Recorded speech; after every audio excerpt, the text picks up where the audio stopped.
bigger than a flag hoisting ceremony.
उन्यासीवां स्वाधीनता दिवस समारोह, भारत का तिरंगा शान से लहरा रहा है और तिरंगे के लहराते ही आसमान की ओर निगाहें जाती हैं। इस वर्ष स्वाधीनता दिवस समारोह को अनोखा कलेवर प्रदान कर रहे हैं भारतीय वायुसेना के 2 Mi-17 हेलीकॉप्टर्स, एक राष्ट्रीय ध्वज लिए हुए आपके स्क्रीन पर फूलों की वर्षा करता हुआ, और दूसरा ऑपरेशन सिंदूर को दर्शाने वाला ध्वज लिए हुए। इन हेलीकॉप्टर्स की कमान संभाल रहे हैं विंग कमांडर विनय पूनिया और wing commander Aditya Jaiswal.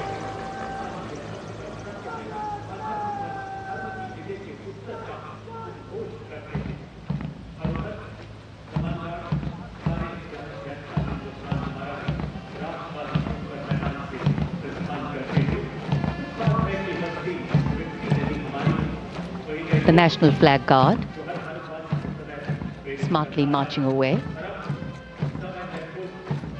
These beautiful shots are strategically placed cameras. Some of the positions where our camera people are placed are in fact very difficult to reach also. But the aim of visual communication is to give you visual perfection. That's been the endeavor always of our telecasts.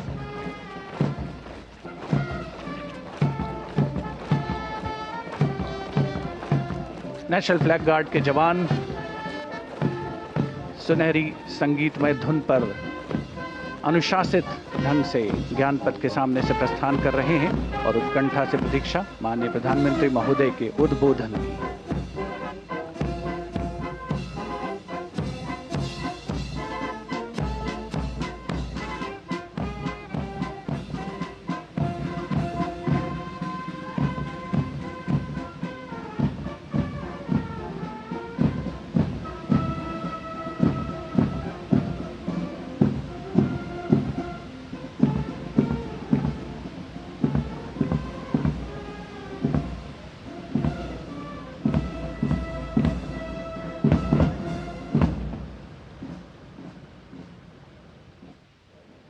मेरे प्यारे देशवासियों,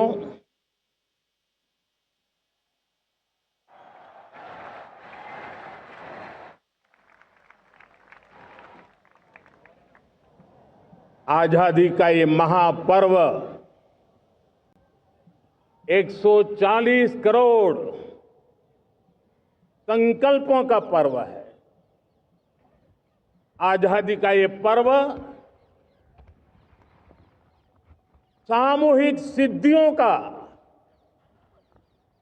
गौरव का पल है और हृदय उमंग से भरा हुआ है। देश एकता की भावना को निरंतर मजबूती दे रहा है। 140 करोड़ देशवासी आज तिरंगे के रंग में रंगे हैं। हर घर तिरंगा, भारत के हर कोने से चाहे रेगिस्तान हो या हिमालय की चोटियां, समंदर के तट हो या घनी आबादी वाले क्षेत्र, हर तरफ से एक ही गुंज है, एक ही जयकारा है। हमारी प्राण से भी प्यारी मातृभूमि का जयगान है।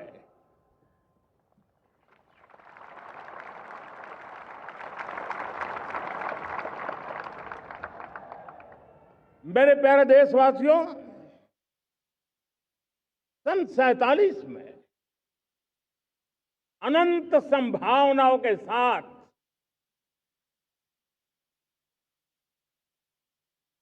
कोटि कोटि भुजाओं के सामर्थ्य के साथ हमारा देश आजाद हुआ। देश की आकांक्षाएं उड़ाने भर रही थी, लेकिन चुनौतियां उससे भी कुछ ज्यादा थी। पूज्य बापू के सिद्धांतों पर चलते हुए संविधान सभा के सदस्यों ने एक बहुत ही महत्वपूर्ण दायित्व निभाया।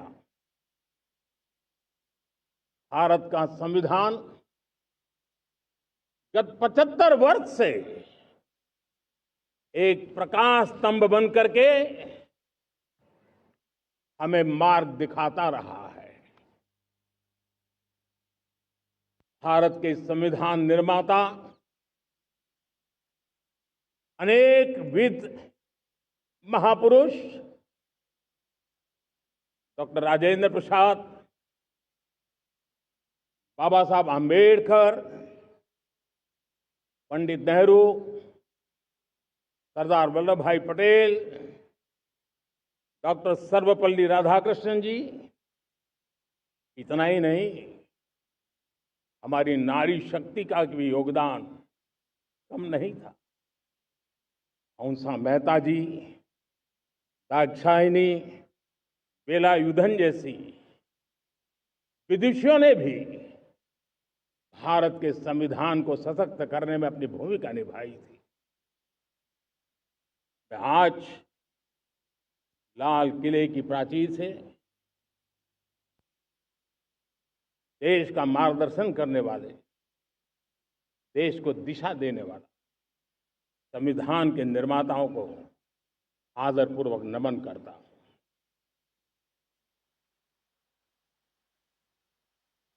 मेरे प्यारे देशवासियों, हम आज डॉक्टर श्यामा प्रसाद मुखर्जी की 125वीं जयंती भी मना रहे हैं। डॉक्टर श्यामा प्रसाद मुखर्जी भारत के संविधान के लिए बलिदान देने वाले देश के पहले महापुरुष थे। संविधान के लिए बलिदान, धारा 370 की दीवार गिराकर एक देश एक संविधान के मंत्र को जब हमने साकार किया तो हमने डॉक्टर श्यामा प्रसाद मुखर्जी को सच्ची श्रद्धांजलि दी। लाल किले पर आज कई विशेष महानुभाव उपस्थित हैं। दूर सुदूर गांव के पंचायतों के सदस्य हैं, ड्रोन दीदी के प्रतिनिधि हैं, लखपति दीदी की प्रतिनिधि हैं, खेल जगत से जुड़े लोग हैं, राष्ट्र जीवन में कुछ न कुछ देने वाले यहां महानुभाव उपस्थित हैं। एक प्रकार से यहां मेरी आंखों के सामने मैं लघु भारत के दर्शन कर रहा हूं और टेक्नोलॉजी के माध्यम से विशाल भारत के साथ भी आज लाल किला जुड़ा हुआ है। मैं आजादी के इस महापर्व पर देशवासियों का विश्व भर में फैलाए हुए भारत प्रेमियों का, हमारे मित्रों का हृदय से बहुत बहुत अभिनंदन करता हूं। साथियों, प्रकृति हम सब की परीक्षा ले रही है। पिछले कुछ दिनों में प्राकृतिक आपदाएं, भूस्खलन, बादलों का फटना, न जाने कितनी कितनी आपदाएं हम झेल रहे हैं। पीड़ितों के साथ हमारी संवेदना है। राज्य सरकारें और केंद्र सरकार मिलकर के बचाव के काम, राहत के काम, पुनर्वसन के काम में पूरी शक्ति से जुटे हुए हैं। साथियों, आज 15 अगस्त का एक विशेष महत्व भी मैं देख रहा। मुझे बहुत गर्व हो रहा है। आज मुझे लाल किले की प्राचीर से ऑपरेशन सिंदूर के वीर जाबाजों को सैल्यूट करने का अवसर मिला है।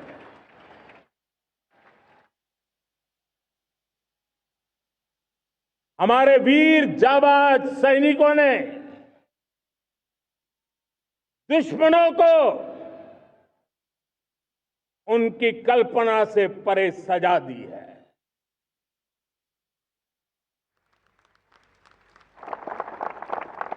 और इस अपील को पहलगाम में सीमा पार से आतंकियों ने आकर के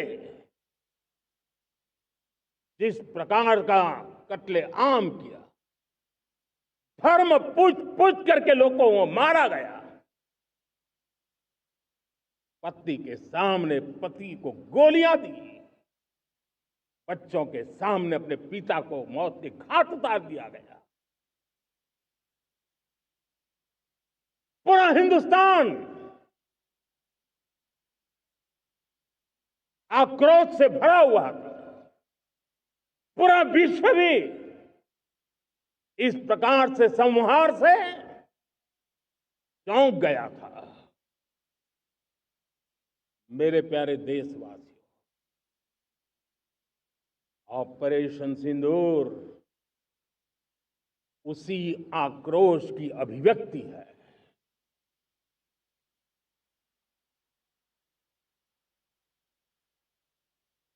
बाईस तारीख के बाद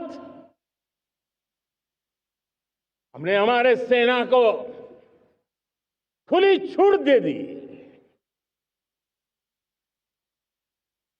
रणनीति वो तय करे, लक्ष्य वो तय करे, समय भी वो चुने।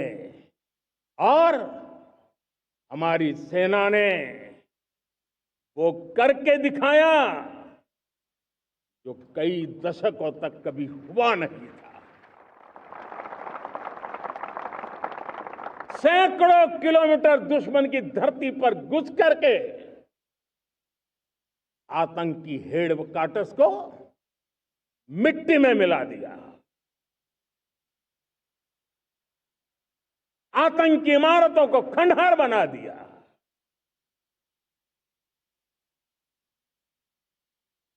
पाकिस्तान की नींद अभी भी उड़ी हुई है।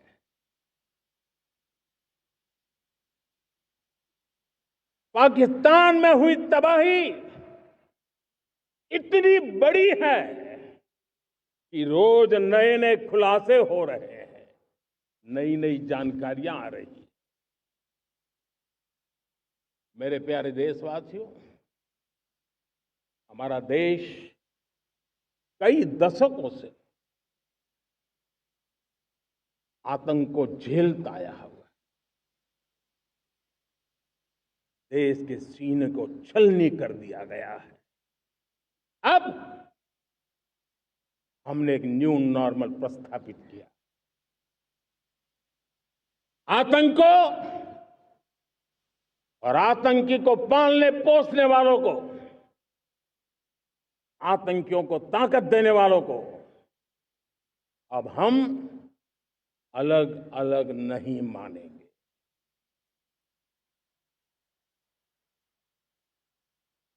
वो मानवता के समान दुश्मन है, उनके बीच कोई फर्क नहीं है। अब भारत ने तय कर लिया है कि न्यूक्लियर की धमकियों को अब हम सहने वाले नहीं हैं। न्यूक्लियर ब्लैकमेल लंबे अरसे से चलाया, अब वो ब्लैकमेल नहीं सहा जाएगा।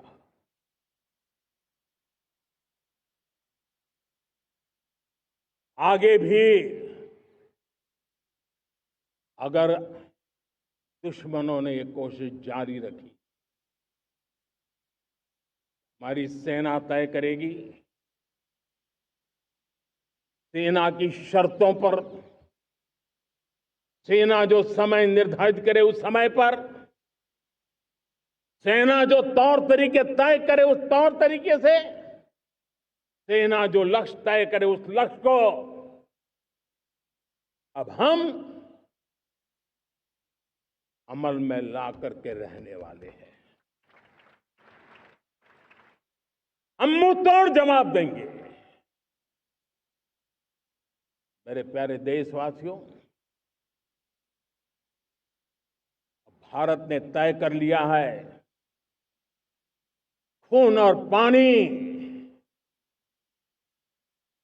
एक साथ नहीं बहेंगे।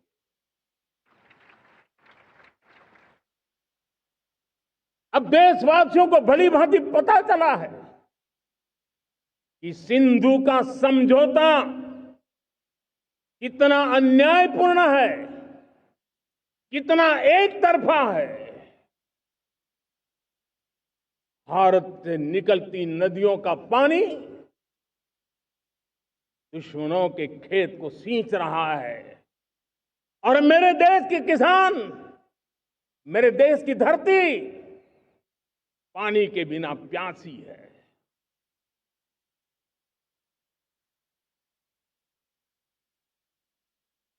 ये ऐसा समझौता था जिसने पिछले 7 दशक से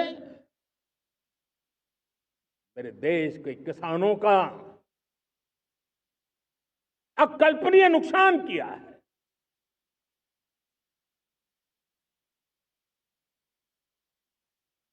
अब हिंदुस्तान के हक का जो पानी है उस पर अधिकार सिर्फ और सिर्फ हिंदुस्तान का है, हिंदुस्तान के किसानों का है। भारत कतई सिंधु समझौते को, उस स्वरूप को दशकों तक सहा है, उस स्वरूप को आगे नहीं सहा जाएगा। किसान हित में, राष्ट्र हित में ये समझौता हमें मंजूर नहीं है। मेरे प्यारे देशवासियों, आजादी के लिए असंख्य लोगों ने बलिदान दी,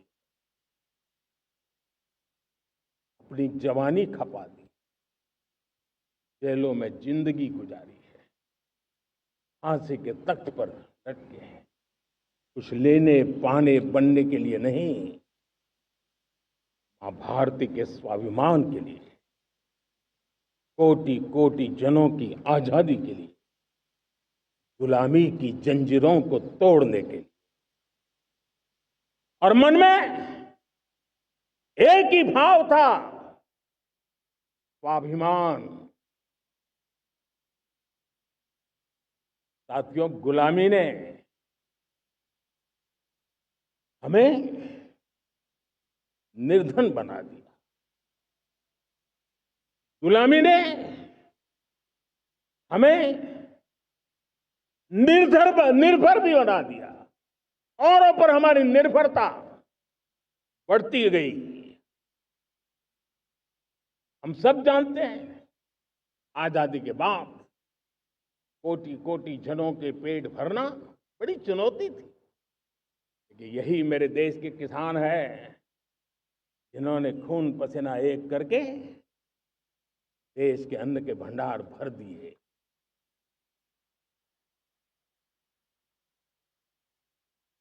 अनाज के संबंध में देश को आत्मनिर्भर बना दिया। एक राष्ट्र के लिए आत्मसम्मान की सबसे बड़ी कसौटी आज भी उसकी आत्मनिर्भरता है। और मेरे प्यारे देशवासियों, विकसित भारत का आधार भी है आत्मनिर्भर भारत।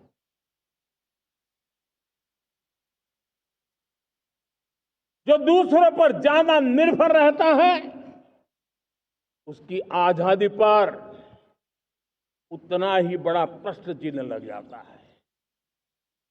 और दुर्भाग्य तो तब बन जाता है जब निर्भरता की आदत लग जाए, पता ही ना चले हम कब आत्मनिर्भरता छोड़ रहे हैं और कब किसी के निर्भर हो जाते हैं। ये आदत खतरे से खाली नहीं है और इसलिए प्रतिपल जागरूक रहना पड़ता है आत्मनिर्भर होने के लिए।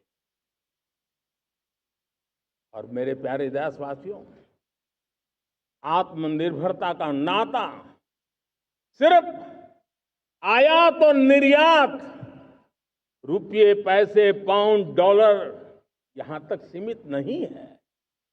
इतना सीमित अर्थ उसका नहीं है। आत्मनिर्भरता का नाता हमारे सामर्थ्य से जुड़ा हुआ है। और जब आत्मनिर्भरता खत्म होने लगती है तो सामर्थ्य भी निरंतर क्षीण होता जाता है।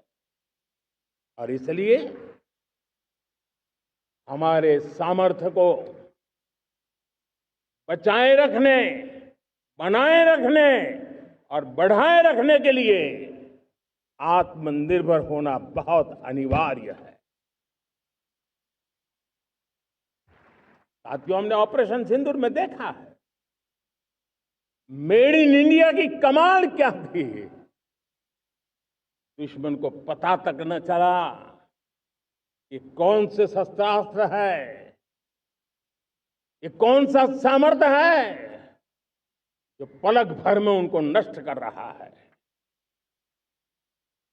सोचिए, अगर हम आत्मनिर्भर होते न होते तो क्या ऑपरेशन सिंदूर इतनी त्वरित गति से हम कर पाते? पता नहीं कौन सप्लाई देगा, नहीं देगा, साजो सामान मिलेगा, नहीं मिलेगा, इसी की चिंता बनी रहती। लेकिन हमें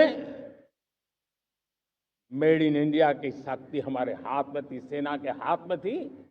इसलिए बिना चिंता, बिना रुकावट, बिना हिचकिचाहट हमारी सेना अपना पराक्रम करती रही।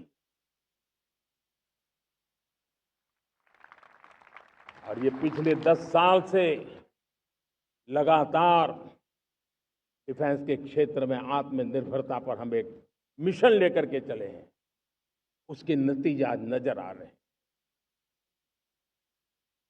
साथियों, मैं एक और विषय पर आपका ध्यान आकर्षित करना चाहता हूं। ये बात से कोई इनकार नहीं कर सकता कि 21वीं सदी टेक्नोलॉजी ड्रिवन सेंचुरी है। और जब टेक्नोलॉजी ड्रिवन है और इतिहास की तरफ नजर करें तो पता है, इतिहास गवाह है, जिन जिन देशों ने टेक्नोलॉजी में महारत हासिल की वो देश विकास की ऊंचाइयों को पार कर गए, शिखर पर पहुंच गए। आर्थिक शक्ति नए पैमाने पर पहुंचती गई। हम जब टेक्नोलॉजी के अलग अलग आयामों की बात करते हैं तो मैं आपका ध्यान आकर्षित करता हूं सेमीकंडक्टर्स पे। उदाहरण के तौर पे बताता हूं, मैं यहां लाल किले से किसी सरकार की आलोचना करने के लिए खड़ा नहीं हुआ और नहीं मैं करना चाहता, लेकिन देश की युवा पीढ़ी को जानकारी होना भी उतना जरूरी है। हमारे देश में 50-60 साल पहले सेमीकंडक्टर को लेकर के फाइलें शुरू हुई। 50-60 साल पहले फैक्ट्री का विचार चालू हुआ। आप मेरे नौजवानों जानकर के हैरान हो जाएंगे, आज सेमीकंडक्टर जो पूरी दुनिया की एक ताकत बन गया है, 50-60 साल पहले वो विचार, वो फाइलें अटक गई, लटक गई, अटक गई। सेमीकंडक्टर के विचार की ही भ्रूण हत्या हो गई। 50-60 साल गवा दिए। हमारे बाद कई देश सेमीकंडक्टर में आज महारत हासिल करके दुनिया में अपनी ताकत को प्रस्थापित कर रहे हैं। साथियों, आज हमने उस बोझ से मुक्त होकर के मिशन मोड में सेमीकंडक्टर के काम को आगे बढ़ा है। 6 अलग अलग सेमीकंडक्टर के यूनिट्स जमीन पर उतर रहे हैं। 4 नए यूनिट्स को हमने ऑलरेडी हरी झंडी दिखा दी है, ग्रीन सिग्नल दे दिया है। और देशवासियों और मेरे खास करके नौजवानों और विश्व भर में भारत की टेक्नोलॉजी की ताकत को समझने वाले लोगों को भी कहना चाहूंगा, इसी वर्ष के अंत तक मेड इन इंडिया, भारत की बनी हुई, भारत में बनी हुई, भारत के लोगों द्वारा बनी हुई मेड इन इंडिया चिप्स बाजार में आ जाएगी।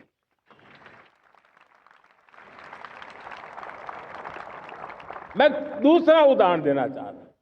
अब ऊर्जा के क्षेत्र में हम सब जानते हैं कि हम एनर्जी के लिए बहुत सारे देशों पर डिपेंडेंट है। पेट्रोल हो, डीजल हो, गैस हो, लाखों करोड़ रुपए हमें खर्च करके लाना पड़ता है। हमें इस संकट से देश को आत्मनिर्भर बनाना, ऊर्जा में आत्मनिर्भर बनाना बहुत जरूरी है।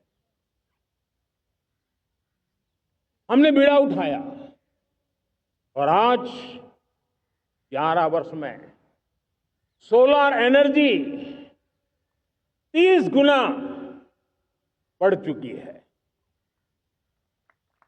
हम नए नए डैम बना रहे हैं ताकि हाइड्रो का विस्तार हो और हमें क्लीन एनर्जी की उपलब्ध हो।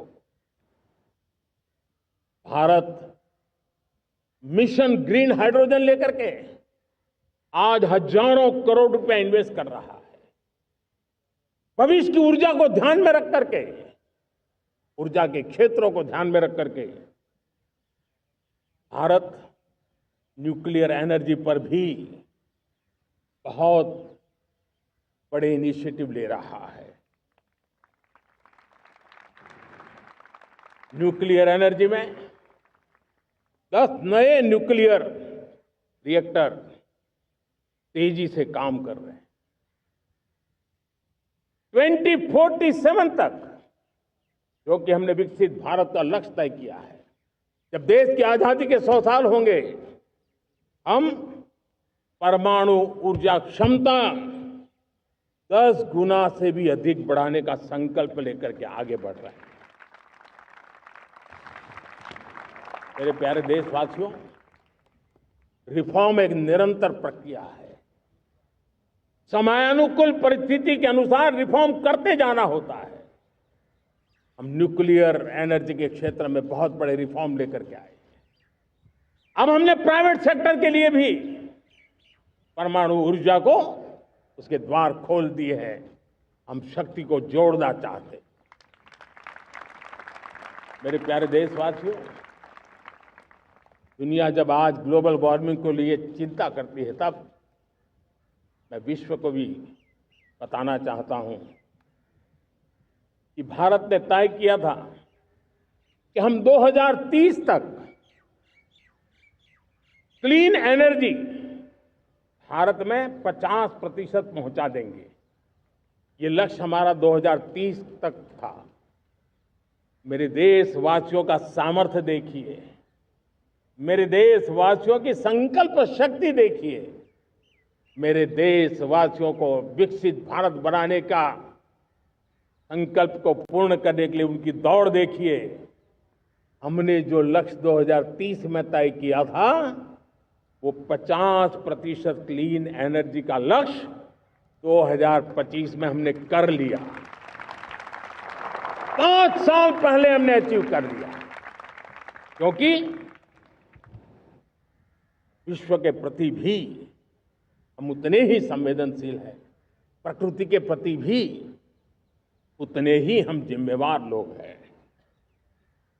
मेरे प्यारे देशवासियों, बजट का बहुत बड़ा हिस्सा ये पेट्रोल, डीजल, गैस, इन सबको लाने के लिए खर्च होता था। लाखों करोड़ रुपए चले जाते थे। अगर हम ऊर्जा में डिपेंडेंट न होते, तो वो धन मेरे देश के नौजवानों के भविष्य के लिए काम आता। वो धन मेरे देश के गरीबों को गरीबी के खिलाफ लड़ाई लड़ने में काम आता। वो धन मेरे देश के किसानों के कल्याण में काम आता। वो धन मेरे देश के गांव की परिस्थिति को पलटने के लिए काम आता। लेकिन हमें विदेशों को देना पड़ रहा। अब हम आत्मनिर्भर बनने की दिशा में काम कर रहे हैं। देश को विकसित बनाने के लिए हम अब समुद्र मंथन की तरफ भी जा रहे हैं। हमारे समुद्र के मंथन को आगे बढ़ाते हुए हम समुद्र के भीतर के तेल के भंडार, गैस के भंडार, उसको खोजने की दिशा में एक मिशन मोड में काम करना चाहते हैं। और इसलिए भारत ने national deep water exploration mission शुरू करने जा रहा है। ये ऊर्जा इंडिपेंडेंट बनने के लिए ये हमारी महत्वपूर्ण घोषणा है। मेरे प्यारे देशवासियों, आज पूरा विश्व क्रिटिकल मिनरल को लेकर के बहुत ही सतर्क हो गया है। उसके सामर्थ्य को लोग भली भांति समझने लगे हैं। कल तक जिस तरफ ज्यादा ध्यान नहीं था, वो आज सेंटर स्टेज पे है। हमारे लिए भी क्रिटिकल मिनरल्स में आत्मनिर्भरता बहुत अनिवार्य है। एनर्जी का सेक्टर हो, इंडस्ट्री का सेक्टर हो, रक्षा क्षेत्र हो, टेक्नोलॉजी के हर क्षेत्र हो, आज क्रिटिकल मिनरल्स की टेक्नोलॉजी के अंदर बहुत अहम भूमिका है। और इसलिए नेशनल क्रिटिकल मिशन हमने लॉन्च किया है। 1200 से अधिक स्थानों पर खोज का अभियान चल रहा है और हम क्रिटिकल मिनरल में भी आत्मनिर्भर बनने की दिशा में आगे बढ़ रहे हैं। मेरे प्यारे देशवासियों, स्पेस सेक्टर का कमाल तो हर देशवासी देख रहा, गर्व से भर जा रहा। और हमारे group captain Shubhanshu Shukla space station से लौट चुके हैं और आने वाले कुछ दिनों में वो भारत भी आ रहे हैं। हम स्पेस में भी अपने दम पर आत्मनिर्भर भारत गगनयान की तैयारी कर रहे हैं। हम अपने बलबूते पर हमारा अपना स्पेस स्टेशन बनाने की दिशा में हम काम कर रहे हैं। और पिछले दिनों स्पेस में जो रिफॉर्म किए गए, मुझे बहुत गर्व हो रहा है। मेरे देश के 300 से ज्यादा स्टार्टअप्स आप सिर्फ और सिर्फ स्पेस सेक्टर में काम कर रहे हैं, और उन 300 स्टार्टअप में हजारों नौजवान पूरे सामर्थ्य के साथ जुटे हैं। ये है मेरे देश के नौजवानों की ताकत, और ये है हमारे देश के नौजवानों के प्रति विश्वास। मेरे प्यारे देशवासियों, 140 करोड़ भारतवासी 2047 में जब आजादी के 100 साल होंगे, विकसित भारत के संकल्प को परिपूर्ण करने के लिए पूरी ताकत से जुटे हैं। इस संकल्प की पूर्ति के लिए भारत आज हर सेक्टर में आधुनिक इकोसिस्टम तैयार कर रहा है, और आधुनिक इकोसिस्टम हर क्षेत्र में हमारे देश को आत्मनिर्भर बनाएगा। आज मेरा लाल किले की प्राचीर से मेरे देश के युवा वैज्ञानिकों को, मेरे टैलेंटेड यूथ को, मेरे इंजीनियर्स को और प्रोफेशनल्स को, और सरकार के हर विभागों को भी मेरा आह्वान है, क्या हमारा अपना made in India fighter jets के लिए जेट इंजन हमारा होना चाहिए कि नहीं होना चाहिए?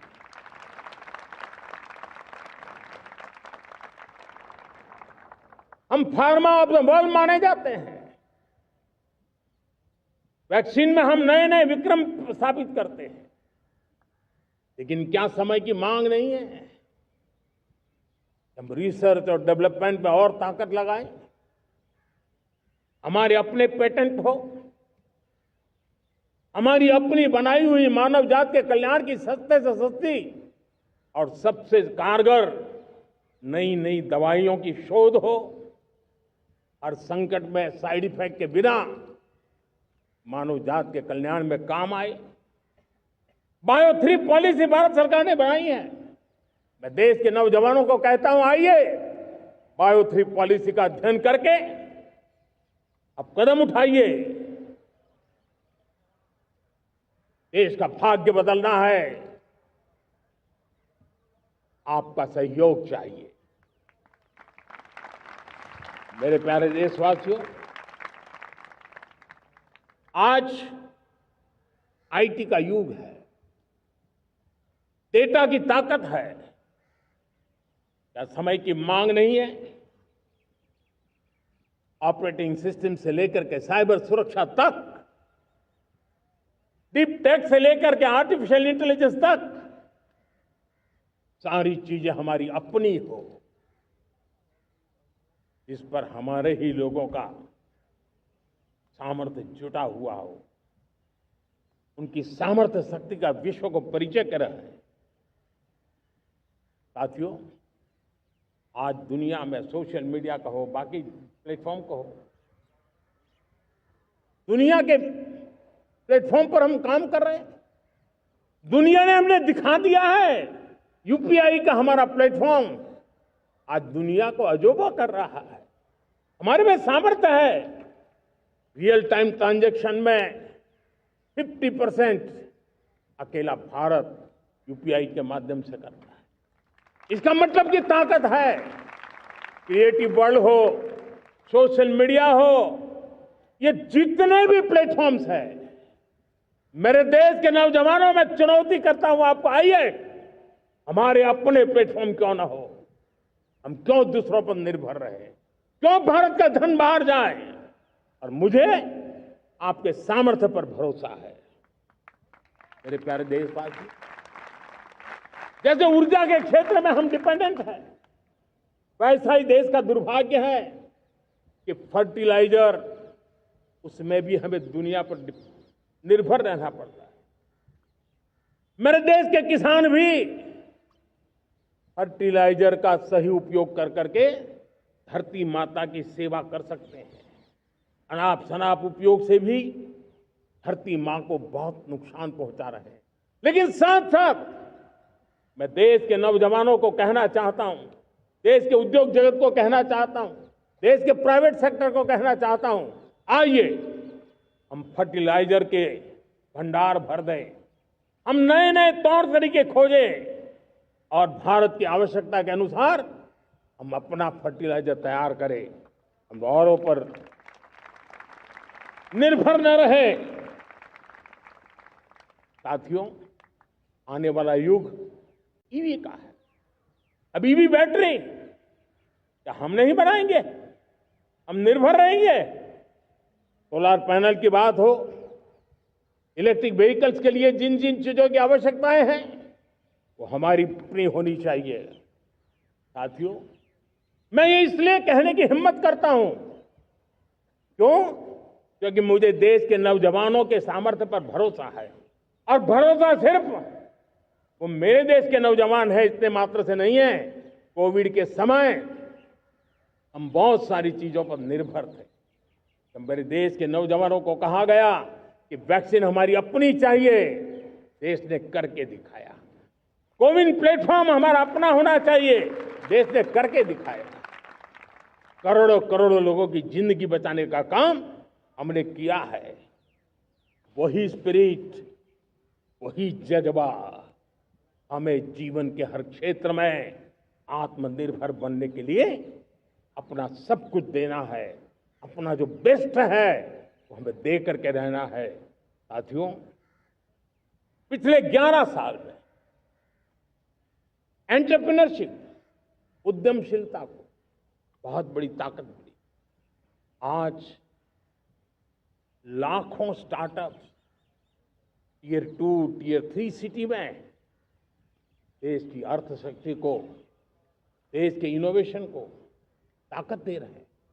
उसी प्रकार से मुद्रा योजना से हमारे देश के करोड़ों नौजवान, उसमें भी हमारी बेटियां, करोड़ों करोड़ों लोग मुद्रा से लोन लेकर के अपना खुद का कारोबार कर रहे हैं।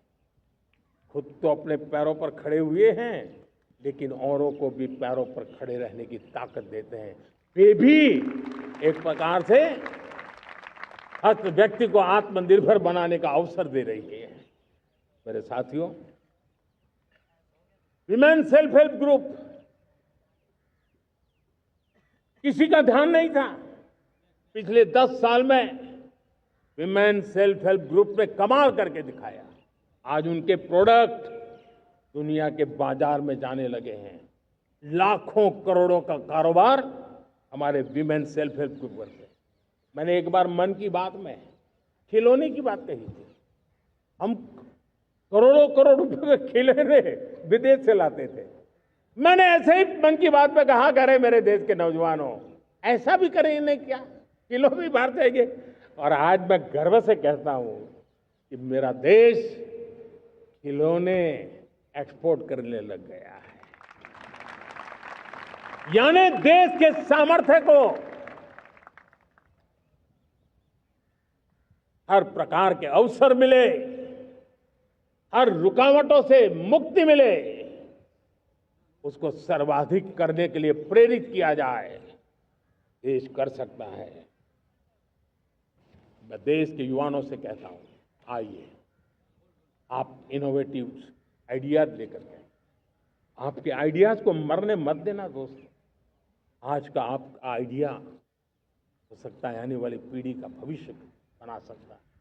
मैं आपके साथ खड़ा हूं, मैं आपके लिए काम करने के लिए तैयार हूं, आपका साथी बन के काम करना तैयार हूं। आप आइए, हिम्मत जुटाइए, इनिशिएटिव लीजिए।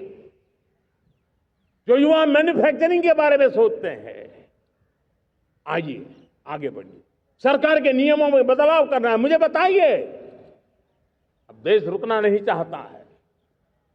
2047 दूर नहीं है, एक एक पल की कीमत है और हम एक भी पल गंवाना नहीं चाहते दोस्तों।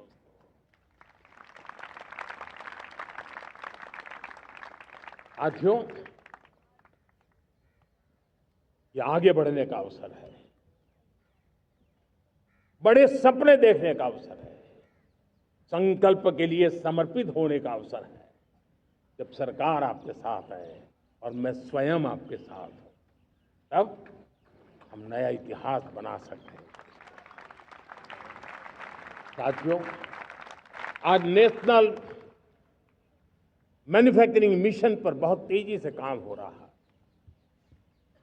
हमारे एमएसएमईज, उसका लोहा दुनिया मानती है। ये दुनिया में बड़ी बड़ी चीजें बनती है ना, कुछ न कुछ तो औजार हमारे देश के एमएसएमईज के द्वारा जाते हैं, बड़े गर्व के साथ जाते हैं। लेकिन हम कॉम्प्रिहेंसिव इंटीग्रेटेड विकास की राह पर जाना चाहते हैं और इसलिए उनकी शक्ति बढ़े। और उसमें भी मैंने पहले एक बार लाल किले से कहा था,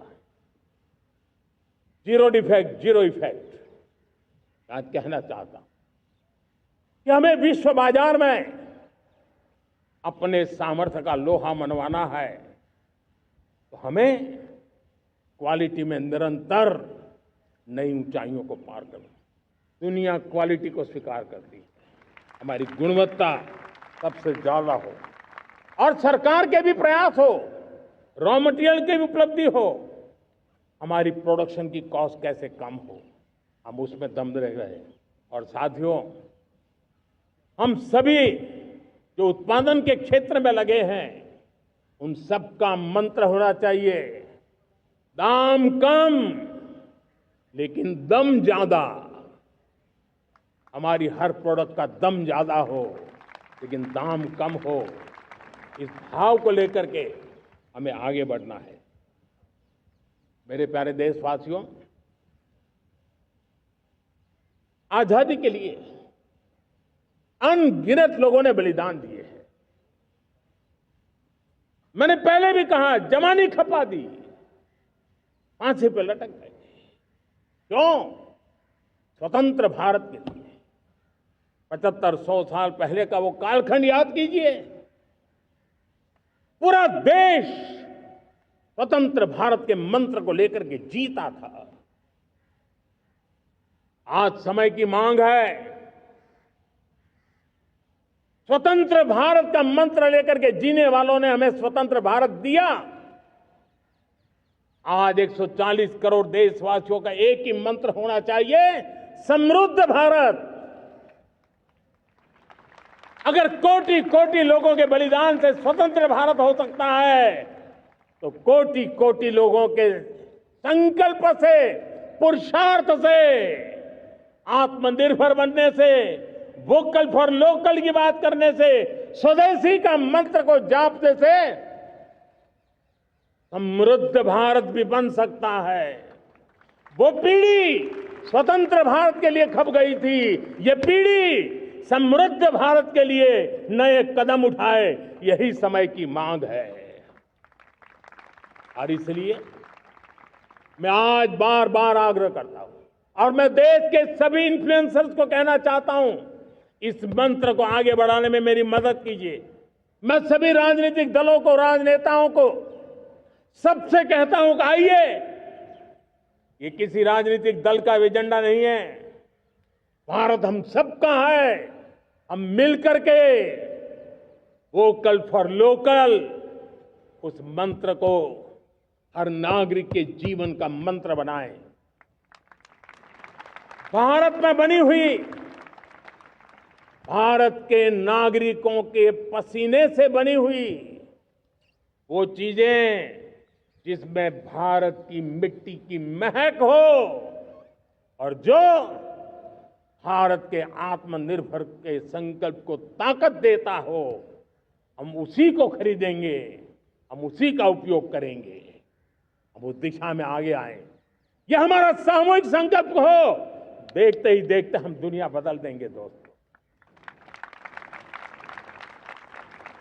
मैं आज हर छोटे मोटे व्यापारी को, दुकानदार से आग्रह करना चाहता हूं, आपकी भी जिम्मेवारी है। हम छोटे थे, हमने कभी बाजार में देखा नहीं था कि शुद्ध घी की दुकान, ऐसे ही लिखा जाता था घी की दुकान। लेकिन समय रहते लोग लिखने लगे शुद्ध घी की दुकान।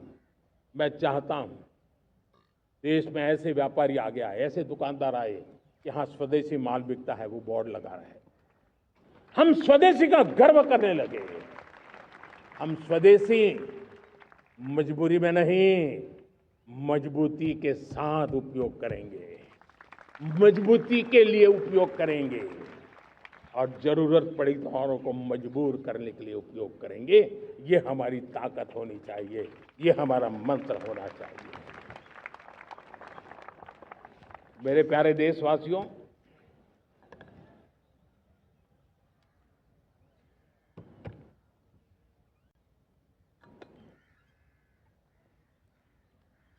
मुझे बहुत लंबे समय से सरकार में काम करने का अवसर मिला है। मैंने कई सारे उतार चढ़ाव देखे हैं। सरकारों की मुसीबतों से भी मैं परिचित हूं, व्यवस्थाओं की मर्यादाओं से भी परिचित हूं। लेकिन उसके बावजूद भी हमारी जिम्मेवारी है कि हम किसी की लकीर को छोटी करने में अपनी ताकत बर्बाद न करें। मैं बड़े अनुभव से कहता हूं, किसी दूसरे की लकीर छोटी करने के लिए अपनी ऊर्जा हमें नहीं खपानी है। हमें पूरी ऊर्जा के साथ हमारी लकीर को लंबा करना है।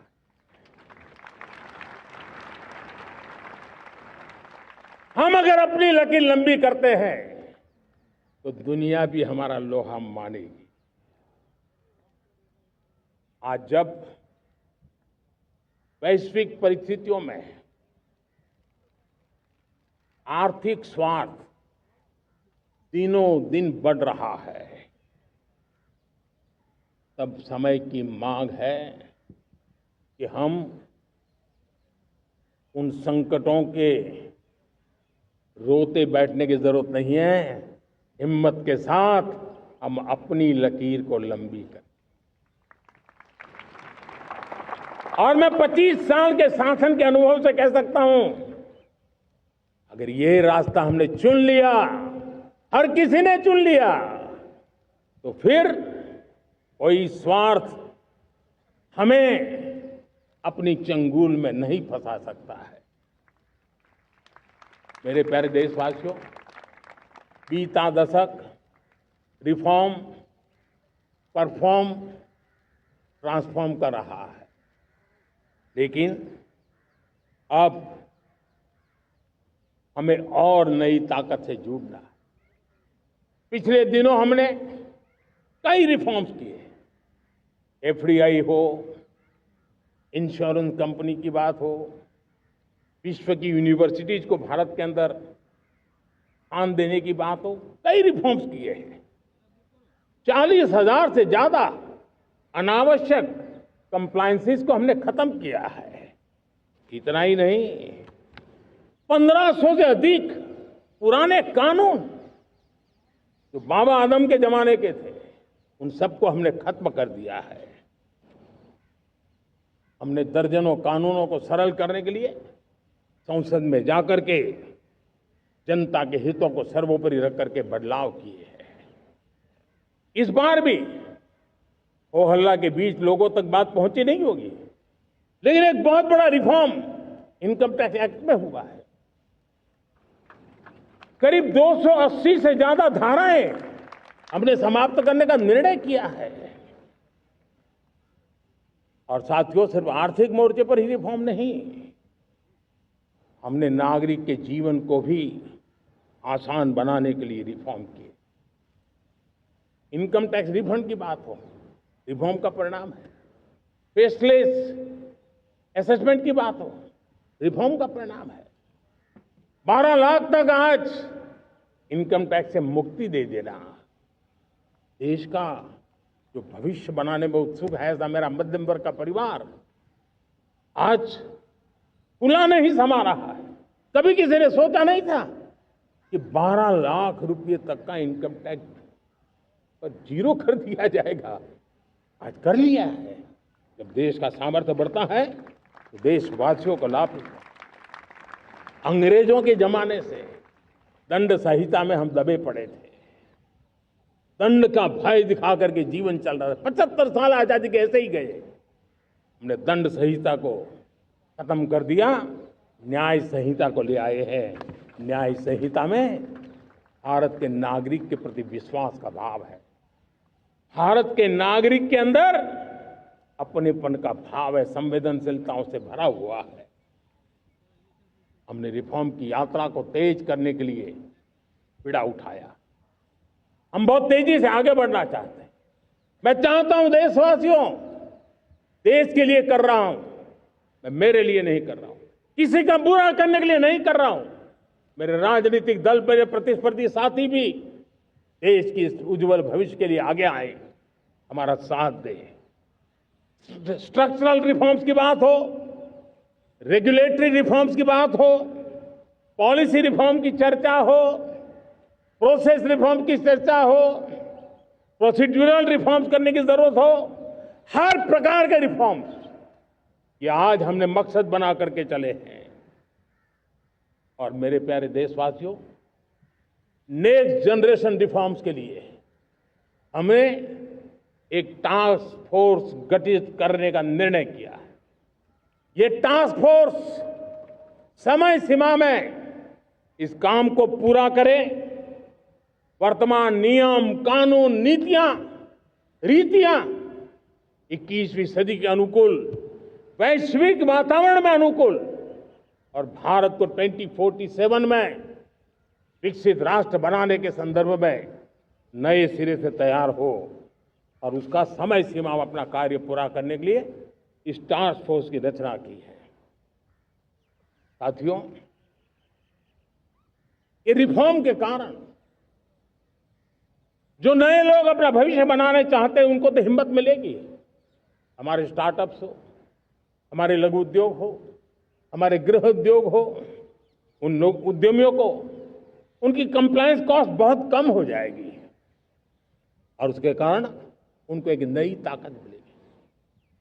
जो एक्सपोर्ट की दुनिया में उनको लॉजिस्टिक सपोर्ट के कारण, व्यवस्थाओं में बदलाव के कारण उनको एक बहुत बड़ी ताकत मिलेगी। साथियों, ऐसे ऐसे कानून है हमारे देश में, छोटी छोटी चीजों के लिए जेल में डालने के कानून है। आप हैरान हो जाएंगे, किसी ने नजर नहीं दौड़ाई। मैं पीछे लगा हूं, ये मेरे देश के नागरिकों को जेल में बंद करने वाले जो अनावश्यक कानून है वो खत्म होने चाहिए। हम संसद में पहले भी बिल लाए थे, इस बार भी लेके आए हैं। साथियों, इस दिवाली में आपकी डबल दिवाली का काम मैं करने वाला हूं। इस दिवाली में आपको एक बहुत बड़ा तोहफा देशवासियों को मिलने वाला है। पिछले 8 साल से हमने जीएसटी का बहुत बड़ा रिफॉर्म किया। पूरे देश में टैक्स के बर्डन को कम किया, टैक्स की व्यवस्थाओं को सरल किया और 8 साल के बाद समय की मांग है कि हम एक बार उसको रिव्यू करें। हमने एक हाई पावर कमेटी को बिठा करके रिव्यू शुरू किया, राज्यों से भी विचार विमर्श किया और मेरे प्यारे देशवासियों, हम नेक्स्ट जनरेशन जीएसटी रिफॉर्म्स लेकर के आ रहे हैं। ये दिवाली के अंदर आपके लिए तोहफा बन जाएंगे। सामान्य मानवीय की जरूरतों के टैक्स भारी मात्रा में कम कर दिए जाएंगे। बहुत बड़ी सुविधा बढ़ेगी। हमारे एमएसएमई, हमारे लघु उद्यमी, इनको बहुत बड़ा लाभ मिलेगा। रोजमर्रा की चीजें बहुत सस्ती हो जाएगी और उससे इकोनॉमी को भी एक नया बल मिलने वाला है। मेरे प्यारे देशवासियों, आज देश तीसरी बड़ी इकोनॉमी बनने के लिए समय तेज गति से आगे बढ़ रहा है। हम दरवाजे खटखटा रहे हैं और बहुत तेजी से हम उसको अचीव भी कर लेंगे। और कोई तो दिन होगा मैं आपके बीच आकर के लाल किले की प्राचीर से ये खबर भी सुनाऊंगा।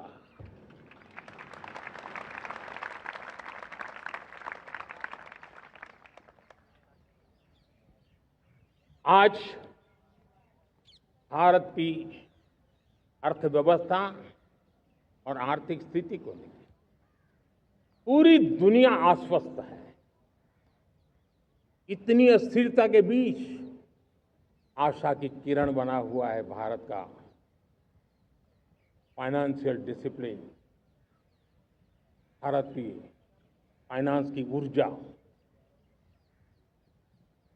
संकट के घेरे में जब अर्थव्यवस्था पड़ी हुई है तब भारत ही उसे बाहर निकलेगा, ये भरोसा दुनिया में पनपा है। आज इन्फ्लेशन कंट्रोल में है, फॉरेन एक्सचेंज रिजर्व हमारे बहुत मजबूत है, हमारे मैक्रो इकोनॉमिक इंडिकेटर्स बहुत मजबूत है। ग्लोबल रेटिंग एजेंसी भी लगातार भारत की सराहना करती हैं, भारत की अर्थव्यवस्था पर ज़्यादा से ज़्यादा विश्वास व्यक्त कर रही है। ये बढ़ती हुई अर्थव्यवस्था का लाभ मेरे देश के गरीबों को मिले, मेरे देश के किसानों को मिले, मेरे देश की नारी शक्ति को मिले, मेरे देश के मध्यम वर्ग को मिले, मेरे देश की विकास धारा को ताकत देने वाला बने। उस दिशा में हम नए नए प्रयास करें।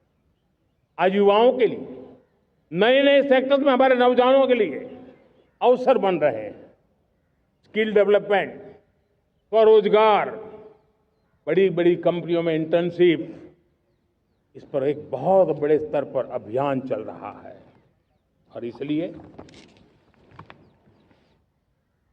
देश के नौजवानों, आज मैं आपके लिए भी एक खुश खबर लेकर के आया, मेरे देश के नौजवानों के लिए आया।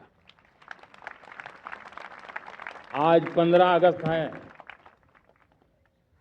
आज 15 अगस्त के ही दिन मेरे देश के युवाओं के लिए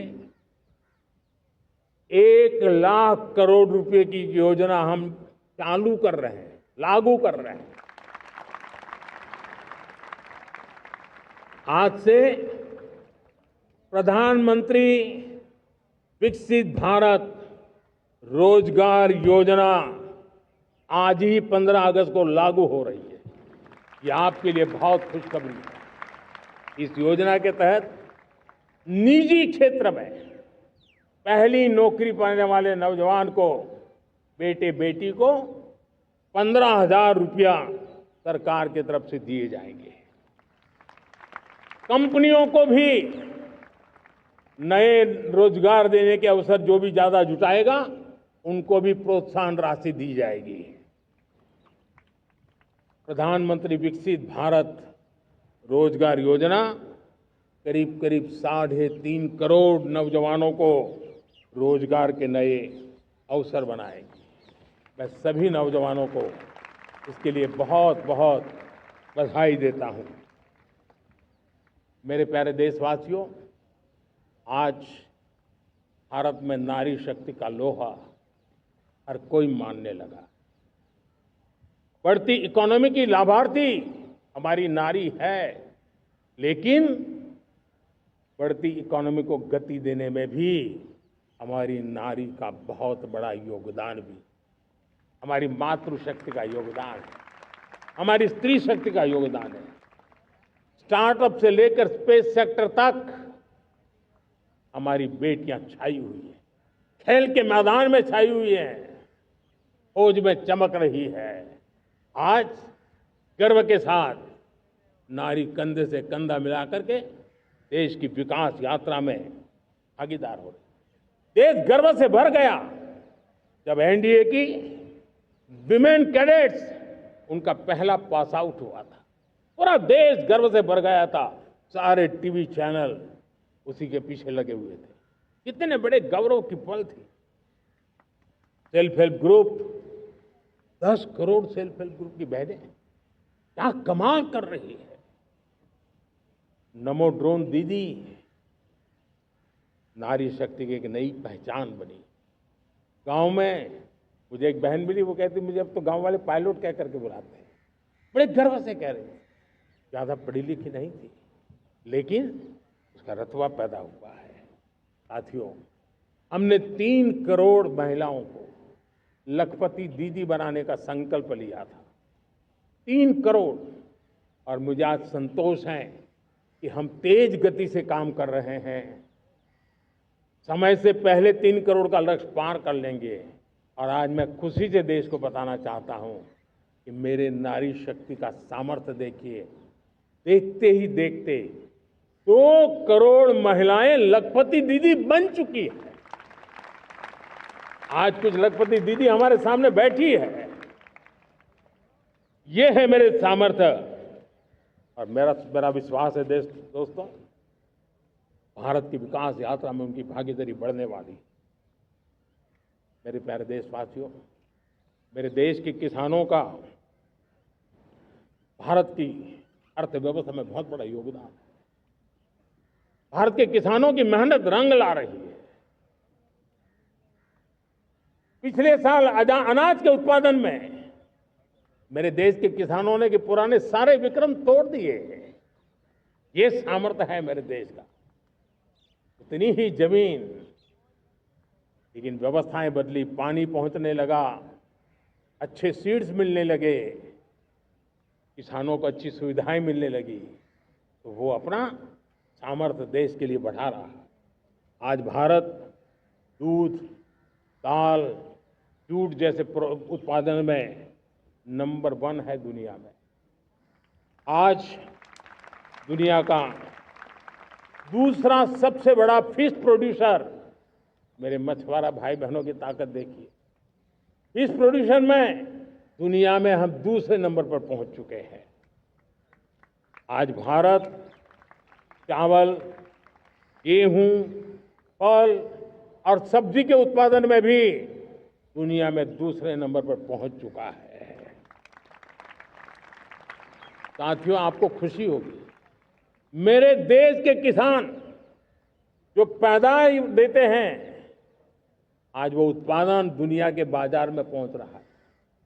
4 लाख करोड़ रुपया एग्रो प्रोडक्ट का एक्सपोर्ट हुआ है।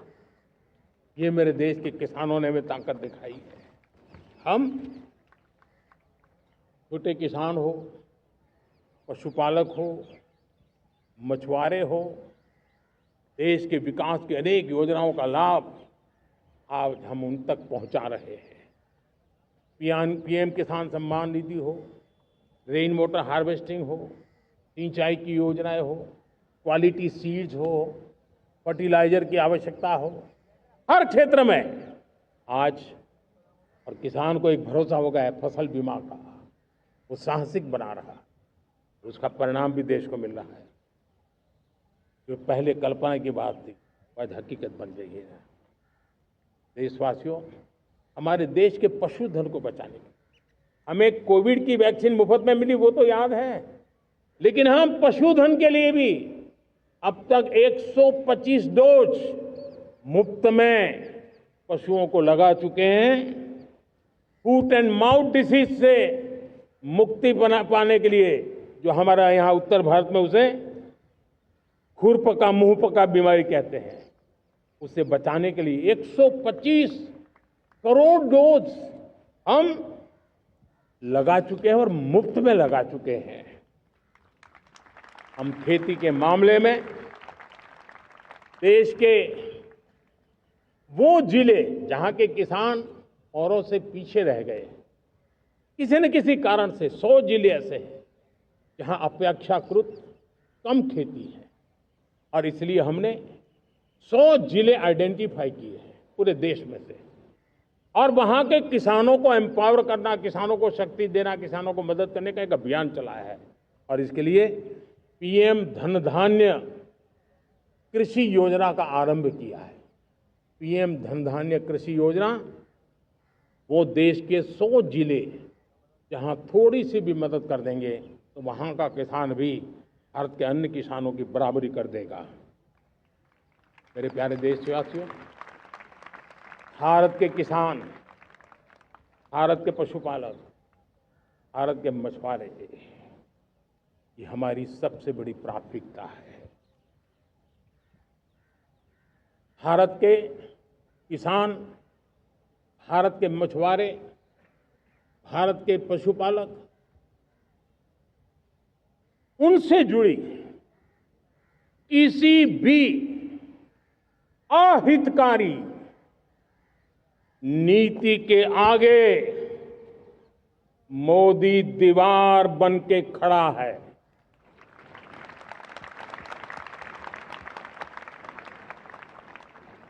भारत अपने किसानों, अपने पशुपालकों, अपने मछुआरों के संबंध में कभी भी कोई समझौता नहीं स्वीकार करेगा।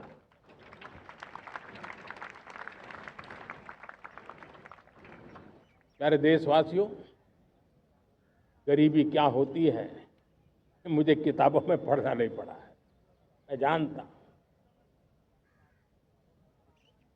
सरकार में भी रहा हूं और इसलिए मेरी कोशिश रही है कि सरकार फाइलों में नहीं होनी चाहिए। सरकार देश के नागरिकों की लाइफ में होनी चाहिए। दलित हो, पीड़ित हो, शोषित हो, वंचित हो, उनके लिए सकारात्मक रूप से सरकारें प्रोएक्टिव हो, सरकारें प्रो पीपल हो, उस दिशा में हम निरंतर प्रयास कर रहे हैं। समाज के हर जरूरत व्यक्ति के लिए, कुछ लोगों को लगता है कि सरकार की योजनाएं पहले भी आती, जी नहीं, हम सरकार की योजनाओं को जमीन पर उतार रहे हैं, सैचुरेशन पर बल देते हैं और सामाजिक न्याय का अगर कोई सच्चा एजुकेशन है तो सैचुरेशन में है, जिसमें कोई हकदार छूटे नहीं, हकदार के घर तक सरकार जाए और उसे अपना हक की चीजें मिले, उसके लिए हम काम कर रहे हैं। जनधन अकाउंट जब खोले गए ना, वो सिर्फ बैंक का अकाउंट था ऐसा नहीं है, उसे एक स्वाभिमान मिला था कि बैंक के दरवाजे मेरे लिए भी खुलते हैं, मैं भी बैंक के दरवाजे में जाकर के टेबल पे हाथ रख करके बात कर सकता हूं। ये विश्वास हमने जगाया है। आयुष्मान भारत ने बीमारी को सहने की आदत से मुक्ति दिलाने का और उनको अच्छे स्वास्थ्य के लिए मदद करने का काम, और जब हम वरिष्ठ नागरिकों को 5 लाख रुपए से ज्यादा मदद कर करके उनके आरोग्य की चिंता करते हैं, आज पीएम आवास, 4 करोड़ गरीबों को घर मिलना मतलब जिंदगी के नए सपने वहां सजते हैं। वो सिर्फ 4 दीवारें नहीं है दोस्तों। रेहड़ी पटरी वालों के लिए पीएम स्वनिधि योजना, जो कभी ब्याज के चक्कर में फंसा रहता था, आज पीएम स्वनिधि से रेहड़ी पटरी वाला भी, और आपने देखा वो यूपीआई से पैसे लेता है, यूपीआई से पैसे देता है। ये बदलाव आखिरी व्यक्ति तक चिंता, लोगों की लाइफ में सरकार होनी चाहिए। उसी के कारण ये जमीन से जुड़ी योजनाएं बनती हैं और जमीन से जुड़ी योजनाएं जमीन पर उतरती हैं और जमीन से उतरी हुई योजनाएं जीवन में बदलाव लाने का एक सशक्त माध्यम बन जाती है। एक समय था, गरीब हो, पीड़ित हो, आदिवासी हो, वंचित हो, दिव्यांग हो, हमारी विधवा माताएं बहनें हो, अपने हक के लिए दर दर भटकते रहते थे।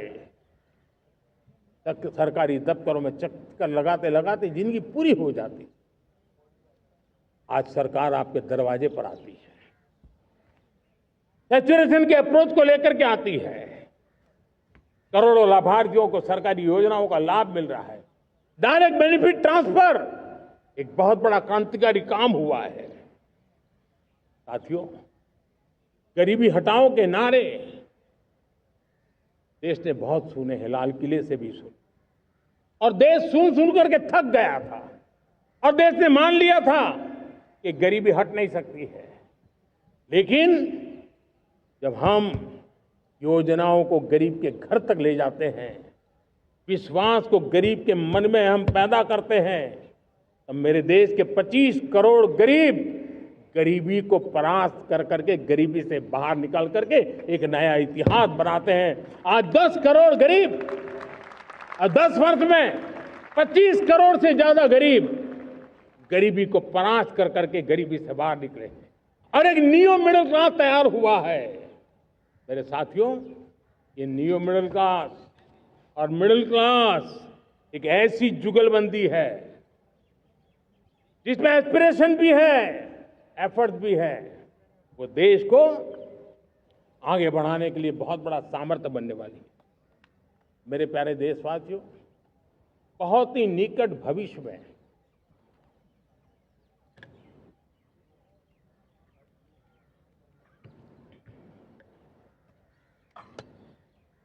मेरे प्यारे देशवासियों, बहुत ही निकट भविष्य में महान समाज सुधारक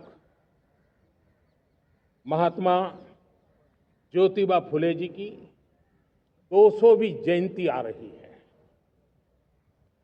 हम उस जयंती के समारोह शुरू करने जा रहे हैं और महात्मा ज्योतिबा फुले के सिद्धांत, उन्होंने जो मंत्र दिए, उसमें हमारे लिए प्रेरणा है।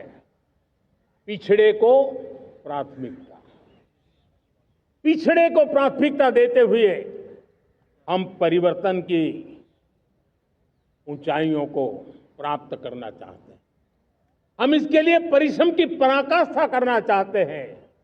हम पारदर्शी नीतियों के द्वारा पिछड़ों को प्राथमिकता, ये हम धरती पर उतारना चाहते हैं, हर पिछड़े के जीवन में उतारना चाहते हैं। साथियों, रेहड़ी पटरी वालों के लिए स्वनिधि योजना हो या हमारे हुनर वाले, हाथ से काम करने वाले विश्वकर्मा योजना की बात हो, आदिवासी में भी जो पिछड़े रह गए हैं उनके लिए पीएम जनधन की योजना की बात हो, हमारे पूर्वी भारत को विकास में पूरे देश के अंदर बराबरी में लाना और उनको नेतृत्व देने की दिशा में काम हो। हम सिर्फ समाज पिछड़े हो उनकी चिंता तक अटकने वाले नहीं है। जो क्षेत्र पिछड़े हैं उनको भी हम प्राथमिकता देना चाहते हैं। जो जिले पिछड़े रहे हैं हम उनको प्राथमिकता देना चाहते हैं।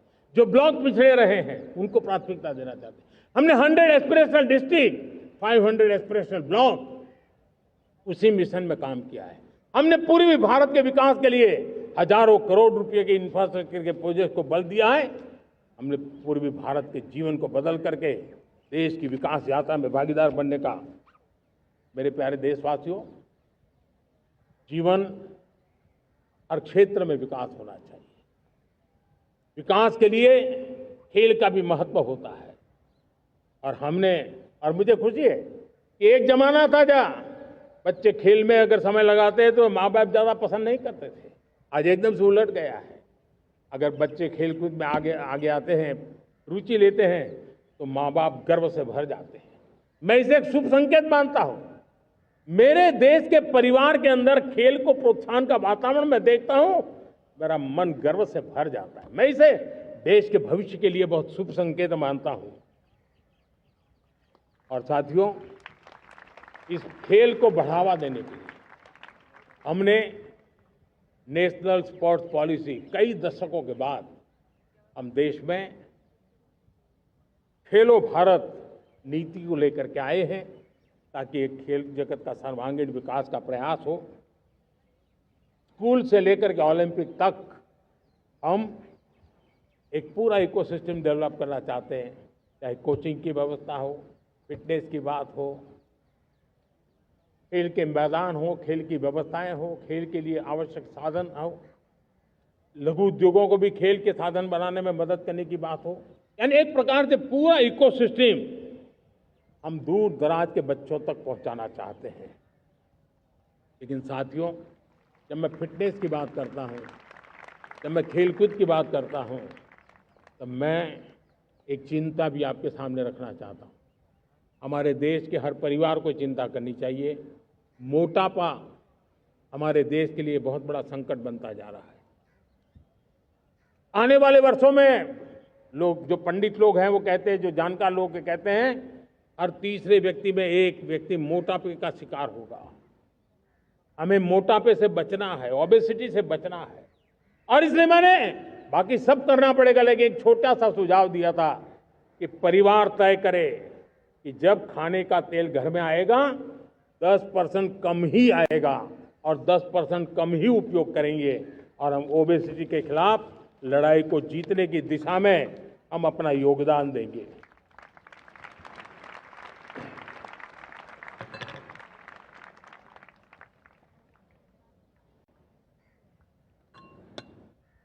मेरे प्यारे देशवासियों, हमारा देश भाग्यवान है।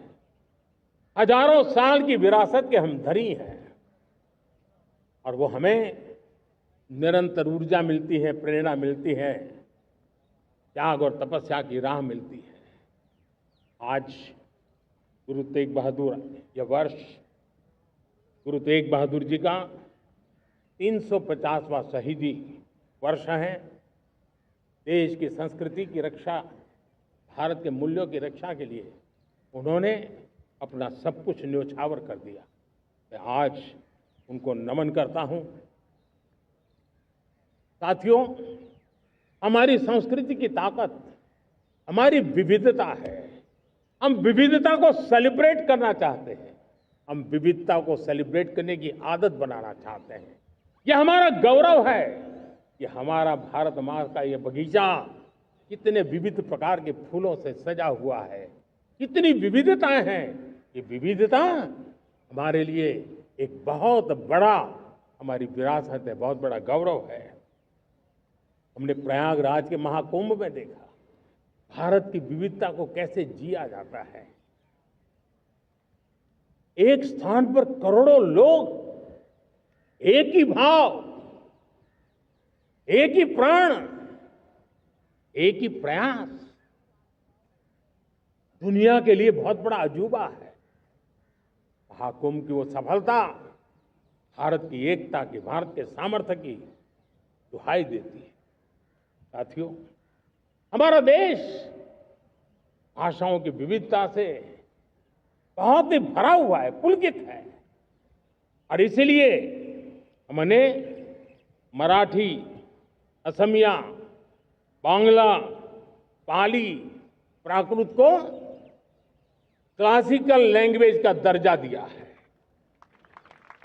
और मेरा मत है, हमारी भाषाएं जितनी विकसित होगी, हमारी सभी भाषाएं जितनी समृद्ध होगी, हमारे नॉलेज के सिस्टम को भी उतना ही बल मिलने वाला है। और हमारी वो ताकत है, आज जब डेटा का जमाना है ना, तो ये ताकत दुनिया के लिए भी बड़ी ताकत बन सकती है। इतना सामर्थ्य हमारी लैंग्वेज में। हमें हमारी सभी भाषाओं पर गर्व होना चाहिए। हमारी सभी भाषाओं के विकास के लिए हर किसी ने बनते हुए प्रयास करना चाहिए। साथियों, पांडुलिपि में हमारे ज्ञान के भंडार पड़े हैं, लेकिन उसके प्रति उदासीनता रही है। इस बार हमने ज्ञान भारतम योजना के तहत देश भर में जहां भी हस्तलिखित ग्रंथ है, जहां पांडुलिपियां हैं, सदियों पुराने जो दस्तावेज हैं, उनको खोज खोज करके आज की टेक्नोलॉजी का उपयोग करते हुए उस ज्ञान की समृद्धि को आने वाली पीढ़ियों के लिए काम आए, उस दिशा में काम कर रहे हैं। मेरे प्यारे देशवासियों, हमारा स्पष्ट मत है, यह देश सिर्फ सरकारें नहीं बनाती है, ये देश राज सत्ता पर विराजमान लोग ही नहीं बनाते हैं, ये देश शासन की धुरा संभालने वाले नहीं बनाते हैं। ये देश बनता है कोटि कोटि जनों के पुरुषार्थ से, ऋषियों के, मुनियों से, वैज्ञानिकों के, शिक्षकों के, किसानों के, जवानों के, सेना के, मजदूरों के, हर किसी के प्रयास से देश बनता है। हर किसी का योगदान होता है, व्यक्ति का भी होता है, संस्थाओं का भी होता है। आज मैं बहुत गर्व के साथ एक बात का जिक्र करना चाहता हूं। आज से 100 साल पहले एक संगठन का जन्म हुआ, राष्ट्रीय स्वयंसेवक संघ। 100 साल की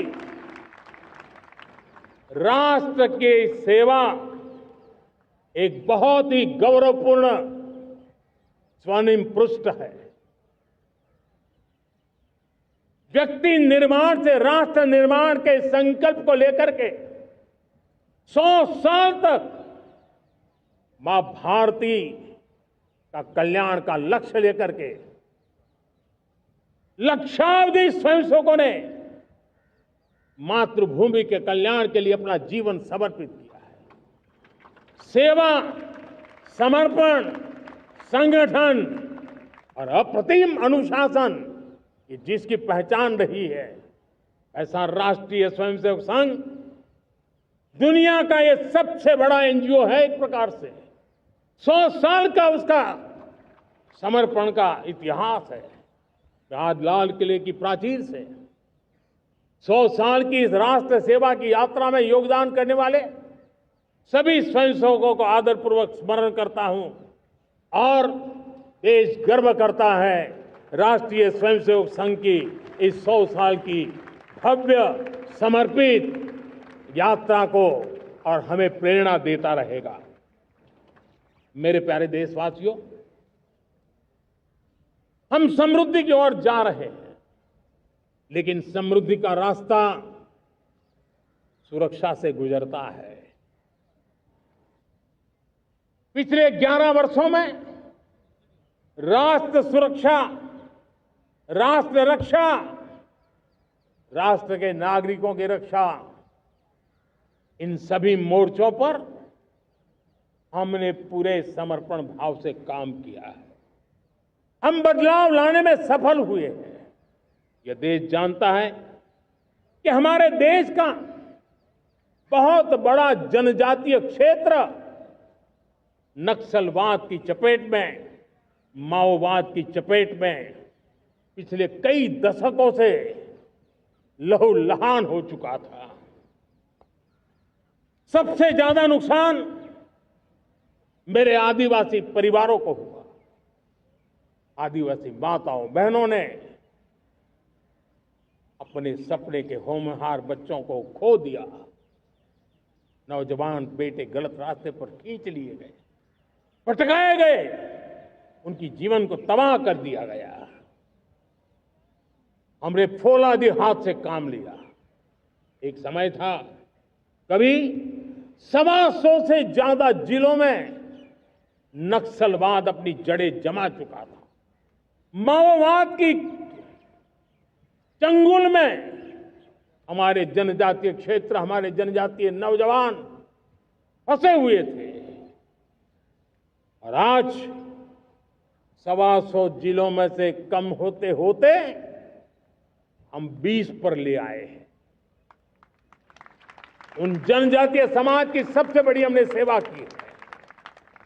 और आप देखिए, एक जमाना था जब बस्तर को याद करते ही माओवाद, नक्सलवाद, बम बंदूक की आवाज सुनाई देती थी।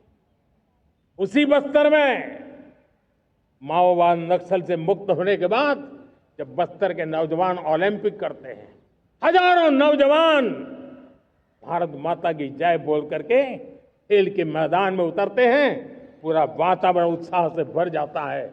ये बदलाव देश देख रहा है। जो क्षेत्र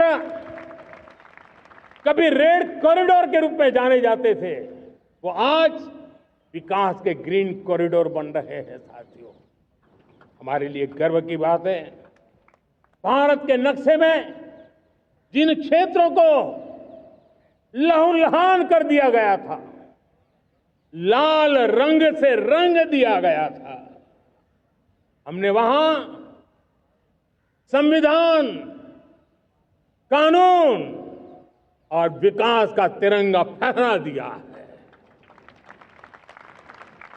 मेरे प्यारे देशवासियों, ये भगवान बिरसा मुंडा की 150वीं जयंती का अवसर है। तब इन जनजातीय क्षेत्रों को नक्सल से मुक्त कर करके, मेरे जनजातीय परिवार के नौजवानों की जिंदगी बचा करके हमने भगवान बिरसा मुंडा को एक सच्ची श्रद्धांजलि दी है।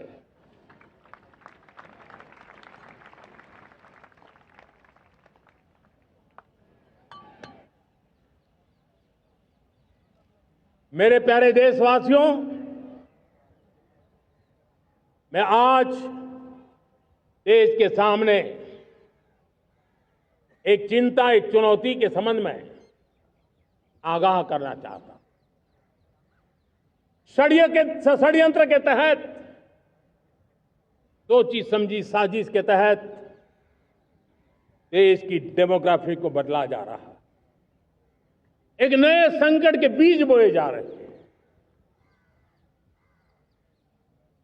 और ये घुसपैठिए मेरे देश के नौजवानों की रोजी रोटी छीन रहे हैं। एक घुसपैठिए मेरे देश की बहन बेटियों को निशाना बना रहे हैं। ये बर्दाश्त नहीं होगा। ये घुसपैठिए भोले भाले आदिवासियों को भ्रमित करके उनकी जमीनों पर कब्जा कर रहे हैं। ये देश सहन नहीं करेगा। और इसलिए मेरे प्यारे देशवासियों, जब डेमोग्राफी परिवर्तन होता है, सीमावर्ती क्षेत्रों में डेमोग्राफी में परिवर्तन होता है, तब राष्ट्रीय सुरक्षा के लिए संकट पैदा होता है। देश की एकता, अखंडता और प्रगति के लिए ये संकट पैदा, सामाजिक तनाव के बीज बो देता है।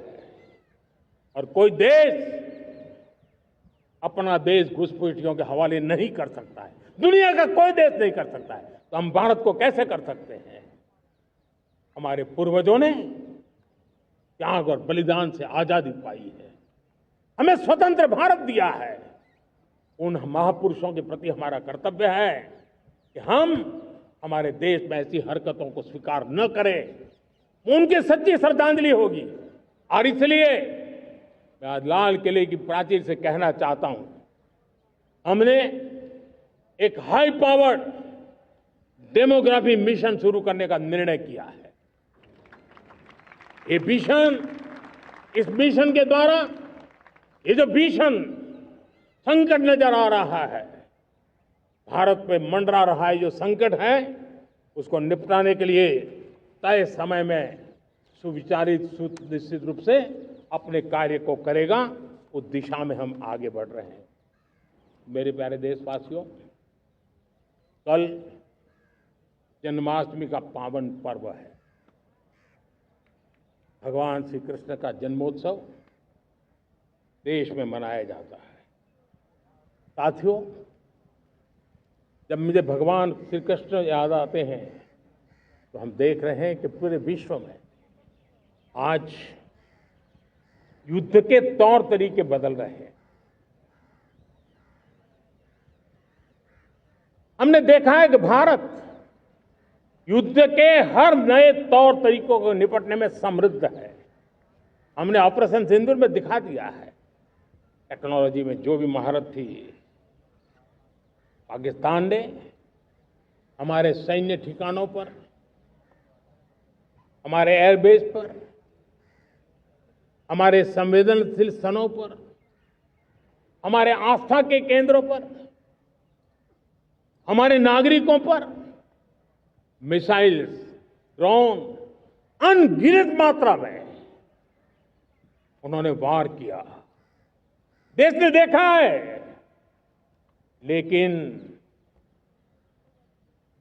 देश को सुरक्षित रखने के जो प्रयास पिछले 10 साल में हुए हैं, उस ताकत का परिणाम था कि उनके हर हमले को हमारे जाबाजों ने और हमारी टेक्नोलॉजी ने तिनके की तरह बिखेर दी।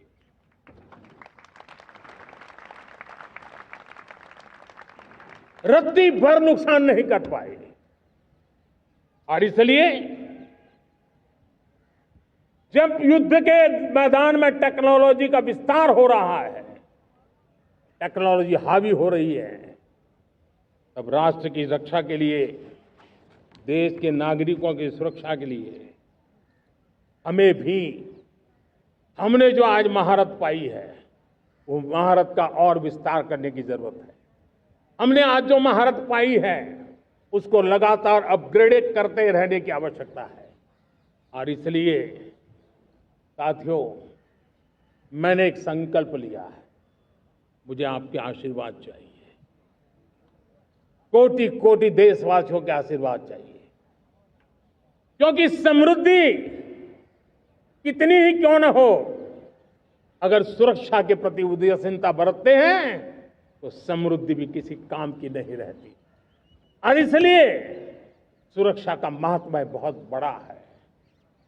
और इसलिए मैं आज लाल किले की प्राचीर से कह रहा हूं, आने वाले 10 साल में 2035 तक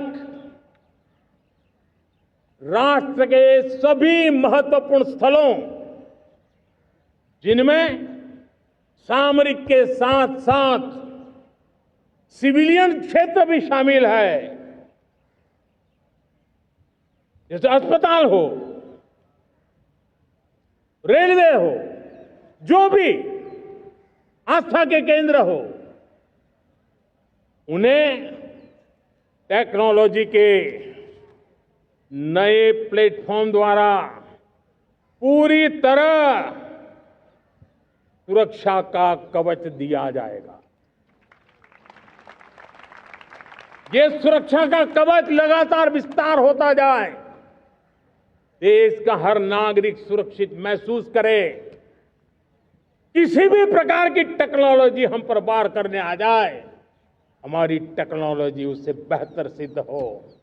और इसलिए आने वाले 10 साल 2035 तक मैं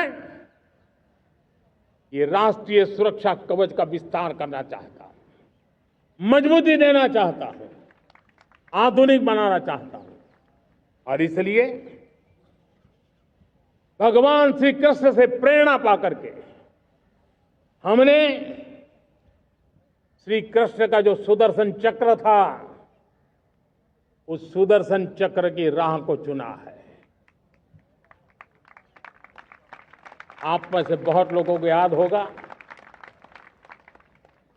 जब महाभारत की लड़ाई चल रही थी, श्री कृष्ण ने अपने सुदर्शन चक्र से सूर्य के प्रकाश को रोक दिया था और दिन में ही अंधेरा कर दिया था। सूर्य प्रकाश को सुदर्शन चक्र से रोक दिया था। और तब अर्जुन ने जो शपथ ली थी जयद्रथ का वध करने की, उस प्रतिज्ञा को अर्जुन पूर्ण कर पाए थे। वो सुदर्शन चक्र के पराक्रम और रणनीति का परिणाम था। अब देश सुदर्शन चक्र मिशन लॉन्च करेगा।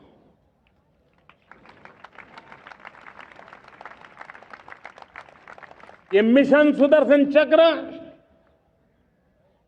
एक पावरफुल वेपन सिस्टम दुश्मन के हमले को न्यूट्रलाइज तो करेगा ही करेगा, लेकिन कई गुना ज्यादा दुश्मन पर हिट बैक करेगा।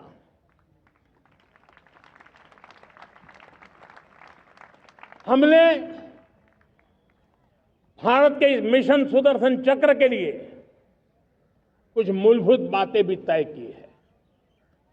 आने वाले 10 सालों में हम उसको प्रखरता से आगे बढ़ाना चाहते हैं। एक तो ये पूरी आधुनिक सिस्टम, इसके लिए रिसर्च, डेवलपमेंट, उसकी मैन्युफैक्चरिंग हमारे देश में ही हो, हमारे देश के नौजवानों के टैलेंट से हो, हमारे देश के लोगों के द्वारा बनी।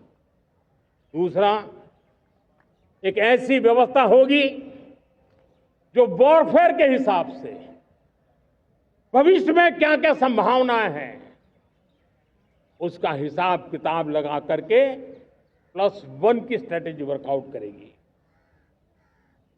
और तीसरा सुदर्शन चक्र की एक ताकत थी, वो बहुत ही प्रिसाइज, जहां जाना था वहीं जाता था और वापस श्री कृष्ण के पास लौट के आता था।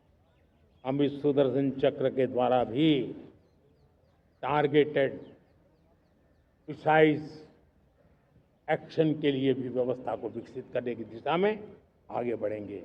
और इसलिए युद्ध के बदलते तौर तरीकों में राष्ट्र की सुरक्षा, नागरिकों की सुरक्षा के लिए मैं बड़े प्रतिबद्धता के साथ इस कार्य को आगे बढ़ाने के लिए वचन देता हूं।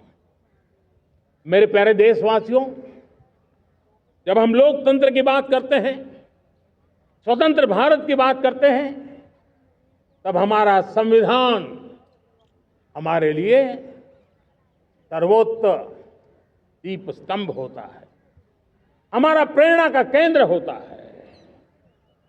लेकिन आज से 50 साल पहले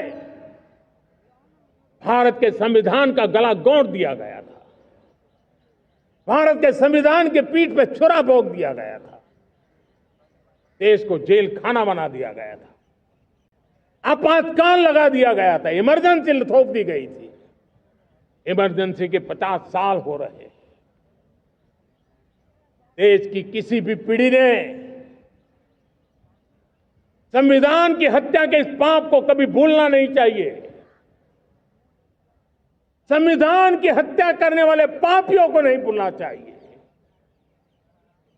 और हमें भारत के संविधान के प्रति अपने समर्पण को और मजबूती देते आगे बढ़ना चाहिए। वो हमारी प्रेरणा है। मेरे प्यारे देशवासियों, मैंने इसी लाल किले से पंच प्रण की बात कही थी। मैं आज लाल किले से फिर से एक बार मेरे देशवासियों का पुनः स्मरण जरूर करना चाहता हूं। विकसित भारत बनाने के लिए न हम रुकेंगे, न हम झुकेंगे। हम परिश्रम की पराकाष्ठा करते रहेंगे और अपनी आंखों के सामने 2047 में विकसित भारत बना करके रहेंगे।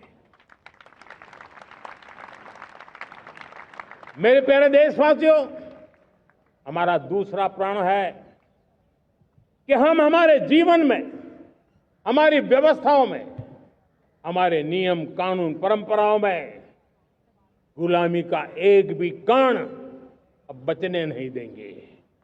हम हर प्रकार की गुलामी से मुक्ति पाकर के ही रहेंगे। मेरे प्यारे देशवासियों, हम अपनी विरासत पर गर्व करेंगे। हमारी पहचान का सबसे बड़ा आभूषण, सबसे बड़ा गहना, सबसे बड़ा मुकुटमणि हमारी विरासत है। हम विरासत का गर्व करेंगे। मेरे प्यारे देशवासियों, इन सब के लिए एकता, ये मंत्र सबसे बड़ा शक्तिशाली मंत्र है। और इसलिए एकता की डोर को कोई काट न सके, ये हमारा सामूहिक संकल्प होगा।